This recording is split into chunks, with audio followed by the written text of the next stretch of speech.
శరీరమంతయు నిన్ను కోరుకుంటున్నది. నీవు మాత్రమే దేవుడవు. నువ్వు తప్ప వేరొకరెవరూ లేరు. ప్రభువా, ఈ శరీర సంబంధమైనటువంటి అన్ని తీసివేయము.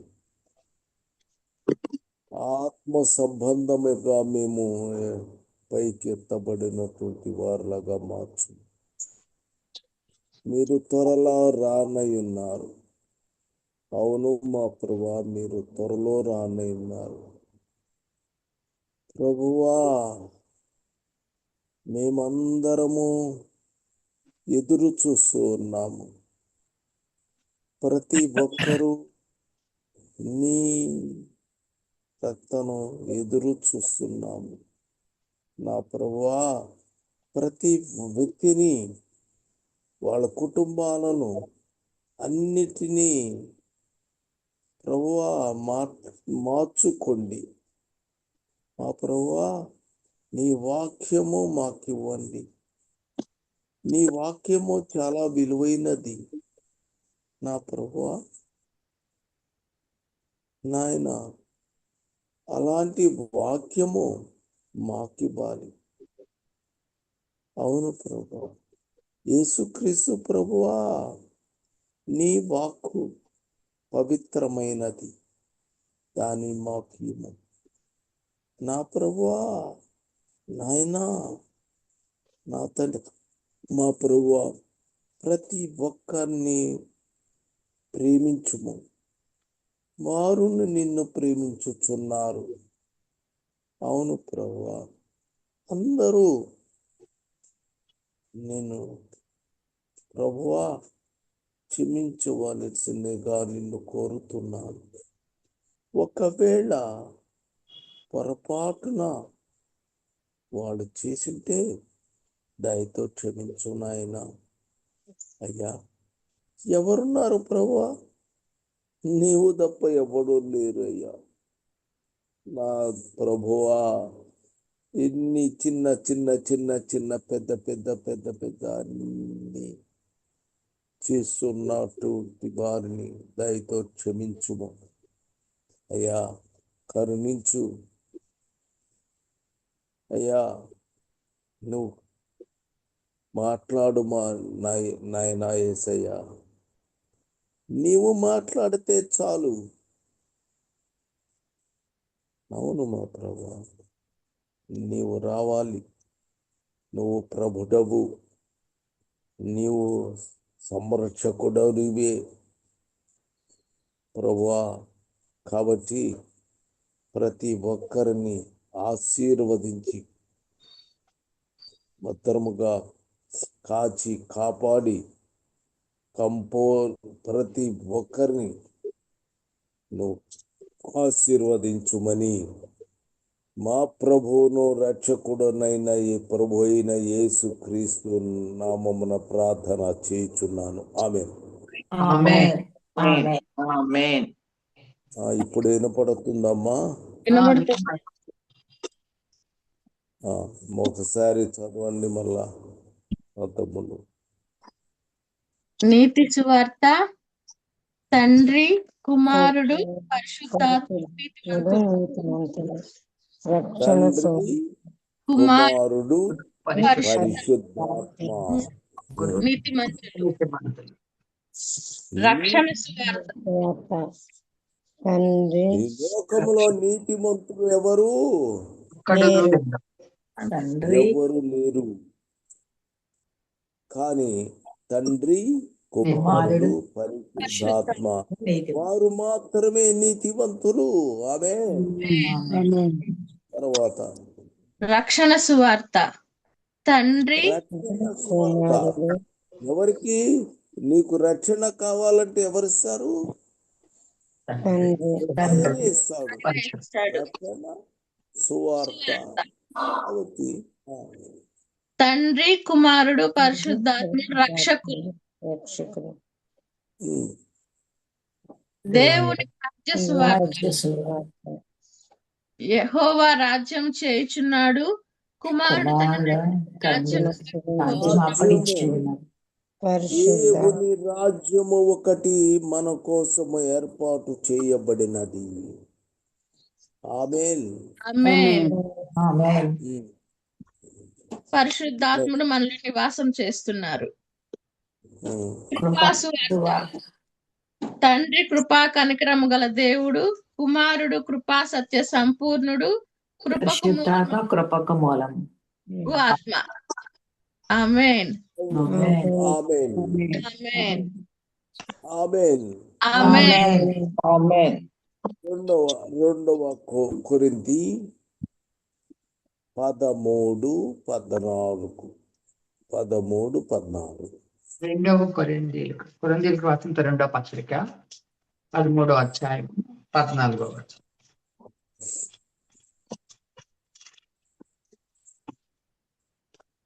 ప్రభువైన యేసుక్రీస్తు కృపయు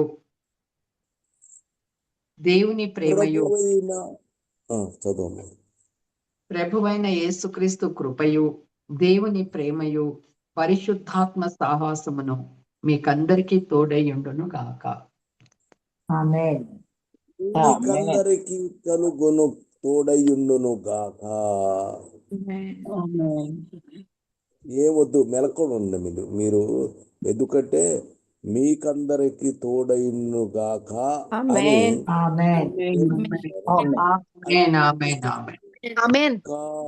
కూర్చుంది. ఇది బైబిలు నా సొంత మాటలు కాదు కదా. నేను మాట్లాడింది ప్రతి వాక్యము బైబిల్.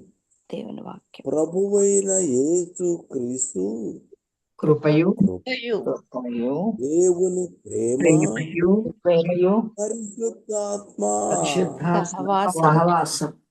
సహవాసము మీకందరికి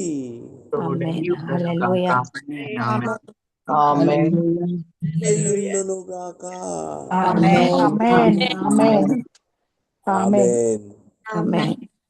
కాబట్టి ఇది చదువు వచ్చినా చదువు రాకపోయినా ఏమొచ్చినా సరే ఆయన చెబుతున్న మాటలన్నీ మీకు చెప్తున్నాను.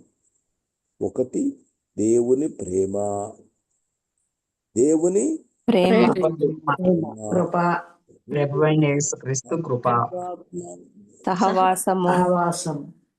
సహవాసము, ఇవన్నీ కృప. ఆమేన్. అప్పుడు మీకందరికి తోడైన గాక. కాబట్టి మనం ఇప్పుడు జాగ్రత్తగా పరిశీలించుకోవలసినది ఏమిటి అంటే దేవుని ప్రేమ, పరిశుద్ధాత్మ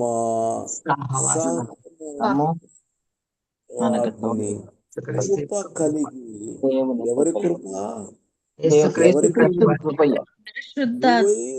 యేసుక్రీస్తు. ఆయన కృప కలిగి వస్తుంది. ఆమేన్. హల్లెలూయా.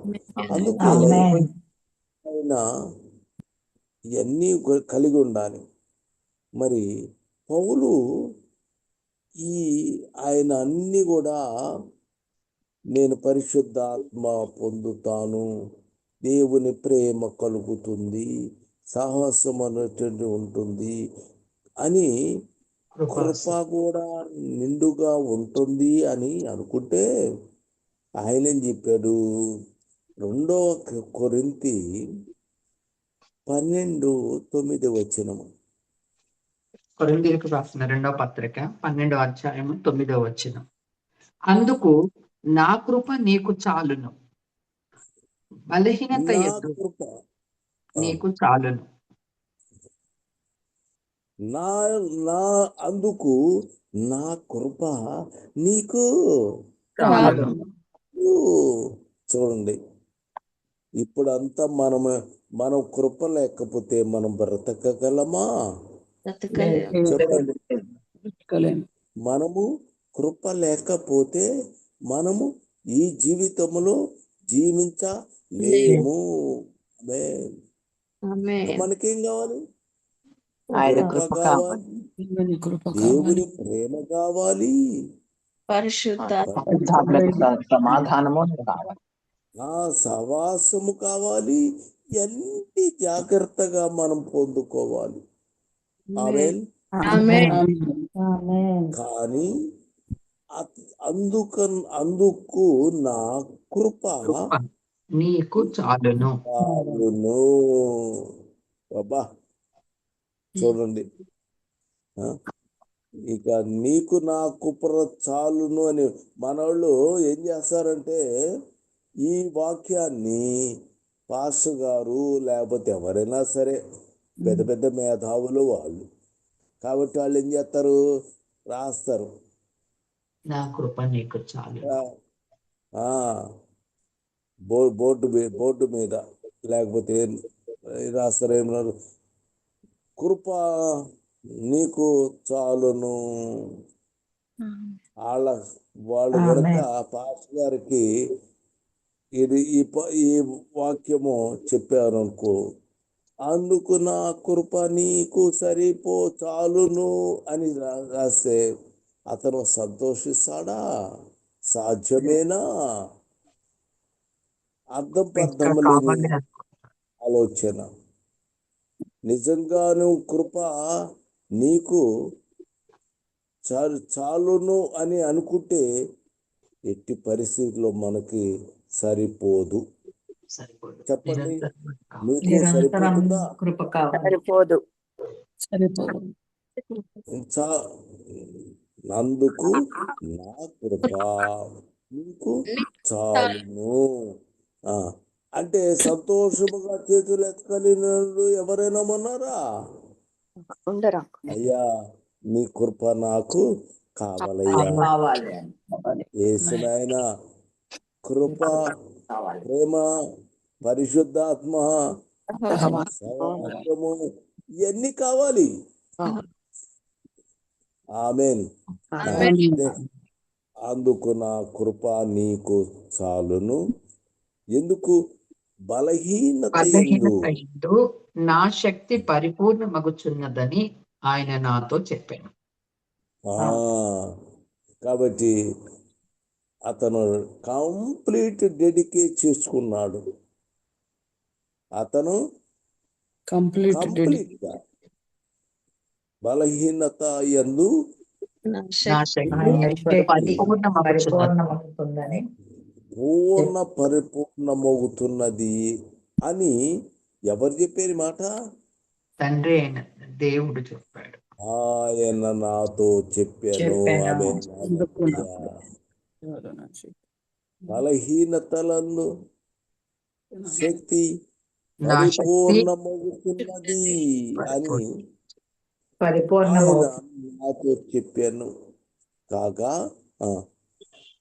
నాతో చెప్పాను. కాగా క్రీస్తు శక్తి నా మీద నిలిచియుండు నిమిత్తము విశేషముగా నా బలహీనత యందే బహు సంతోషముగా అతిశయపడుతును. ఆమేన్. ఆమేన్. హల్లెలూయా. క్రీస్తు శక్తి నా మీద నిలిచియుండు నిమిత్తం శక్తి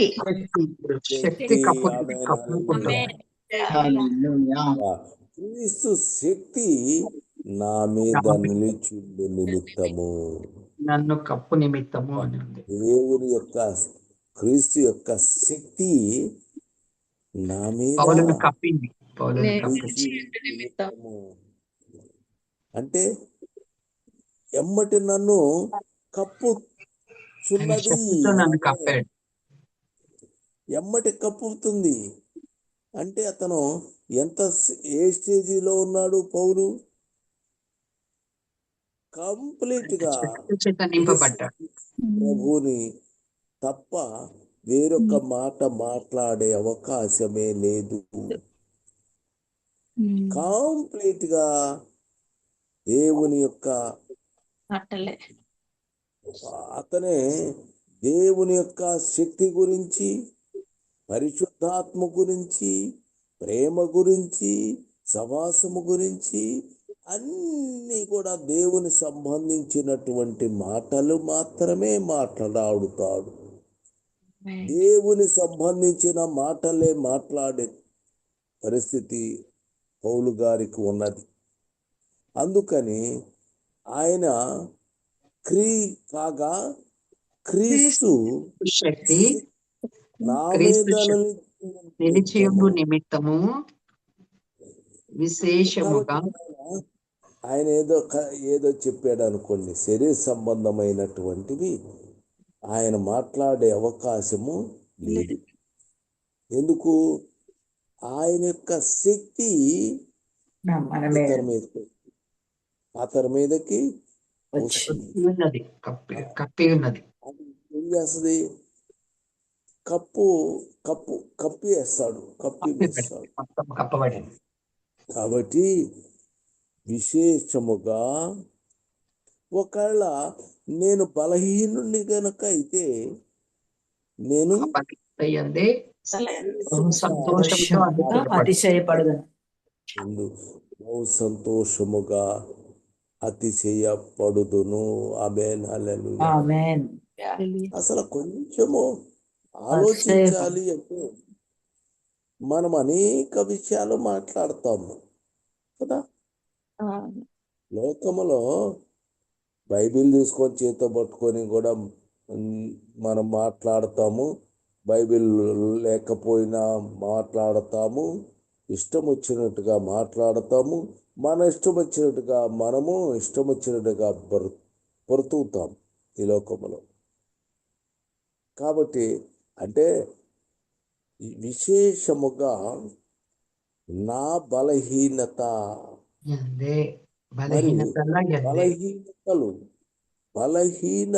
ఎందే బహు సంతోషంగా సంతోషముగా నిజంగా మనము కొన్ని బాధ కలిగినప్పుడు, శరీర సంబంధంగా వ్యాధి కలిగిన, లేకపోతే మనము శరీరము అనేక రకంగా బాధ అనుభవిస్తుంటే మనం ఏం చేస్తాము? సంతోషపడతామా? దుఃఖపడతామా? యథార్థం మాట్లాడాలి. ఆమేన్, హల్లెలూయా. విశేషంగా బలహీనత యందు బహు సంతోషంగా పడుతున్నాం. అంటే ఎందుకని అంటే పౌలు భక్తుడు ఏదన్నా కష్టం వచ్చినా, నష్టం వచ్చినా, ఏది కలిగినా అతనికి కనబడేది ఏంటి అంటే పైనున్నటువంటి అన్ని చక్కగా అతనికి కనబడుతున్నాయి. ఇప్పుడు అతనికి పరలోకము అక్కడ ఉన్నటువంటి బహుమానాలు అవన్నీ కూడా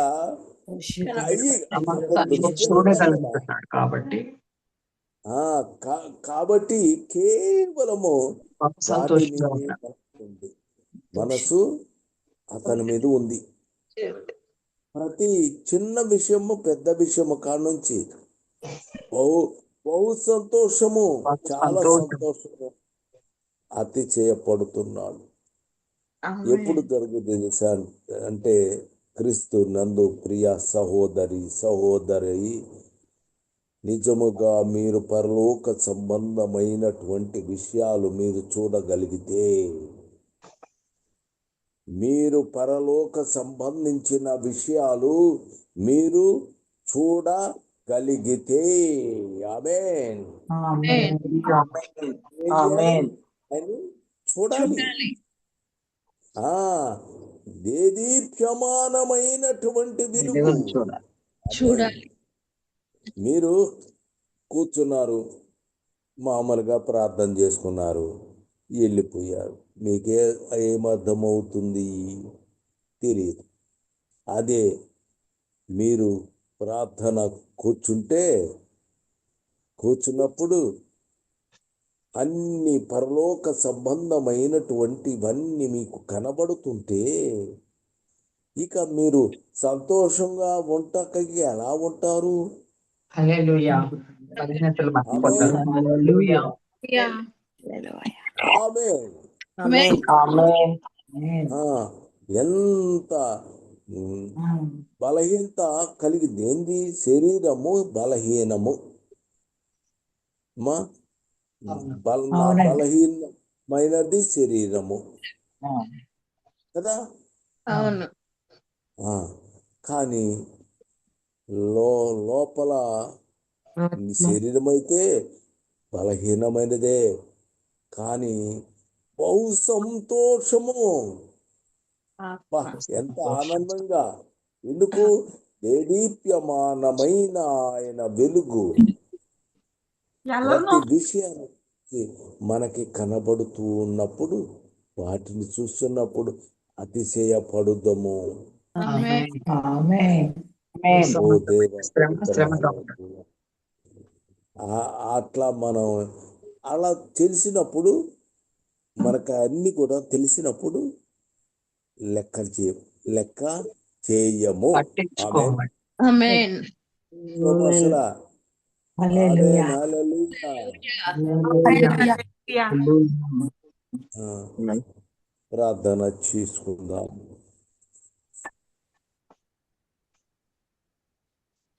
హల్లెలూయా. హల్లెలూయా. హల్లెలూయా. ప్రభువా, మహోన్నతుడా, మహాగణుడా, నీతిమంతుడు, పరిశుద్ధమైన నా ప్రియ ప్రభు, మీ పాదములకు వేలాది వందనాలయ్యా.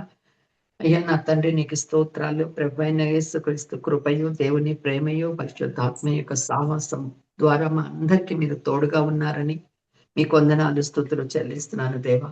అయ్యా, పౌలైతే అంటున్నాడు, నా తండ్రి నా కృప నీకు చాలు అన్నప్పుడు తన బలహీనత ఎందే దేవుని శక్తి పరిపూర్ణమవుతుందని, తన బలహీనతల యందు దేవుని శక్తి ఆయన మీద కప్పబడుతుందని, నిలిచి ఉందని గ్రహించి ఆ యొక్క మహిమను, దేవుని శక్తిని గ్రహించగలిగాడు కాబట్టి తండ్రి నాయన బహుగా అతిశయపడ్డాడు, సంతోషిస్తున్నాడని మీ వాక్యం సెలవిస్తుంది నాయన.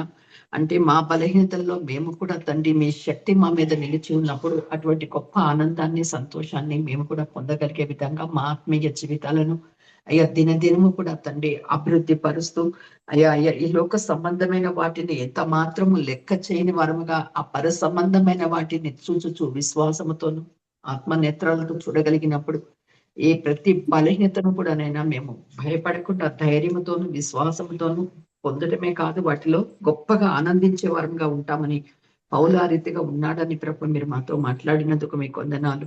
నిజమే నాయన, మా ఆత్మీయ స్థితి కూడా పరలోక సంబంధమైన విషయాలను చూడగలిగే స్థితిలోనికి మమ్మల్ని నడిపించమని, అయ్యా మీ కృప మాకు నిరంతరము తోడుతో పాటు మీ శక్తి కూడా మా మీద నిలిచి ఉండే విధమైన జీవితాన్ని మేము కలిగి ఉండేటప్పుడు సహాయం చేయమని ప్రార్థిస్తున్నాను. అలాగే నీ కుమారుడు ప్రభు సుందరరావు గారిని ప్రత్యేకంగా మీరు దర్శించి దీవించి మీరు ఇచ్చిన ప్రతి మాట కొరికే వందనాలు చెల్లిస్తున్నాను. సంపూర్ణ ఆరోగ్యములకి మీరు నడిపించినందుకే వందనాలు చెల్లిస్తున్నాను. థ్యాంక్ యూ నాడు. అలాగే తండ్రి, మరొక దాసుడు నీ కుమారుడు ప్రభు ప్రకటించినటువంటి వాక్యమును మీరే తోడుగా ఉండండి, మీరే మాట్లాడండి. మీరు చెరువు చాటును మరుగుపరుచుకుని మీరు మాట్లాడిన ప్రతి మాట మా హృదయాలను తెరిచి మేము అర్థం చేసుకుని దాని ప్రకారంగా నడుచుకుంటకు మీ ఆత్మ మమ్మల్ని అందరినీ కూడా బలంగా నడిపించునుగా. కానీ ప్రాధేయపడుతూ వచ్చిన ప్రతి ఒక్కరిని మీ చేతులకు అప్పగించుకుంటే కొద్ది ప్రార్థన యేసుక్రీస్తు ప్రభు వారి నామములో సమర్పిస్తున్నాము తండ్రి. ఆమేన్. ఆమేన్. ఆమేన్.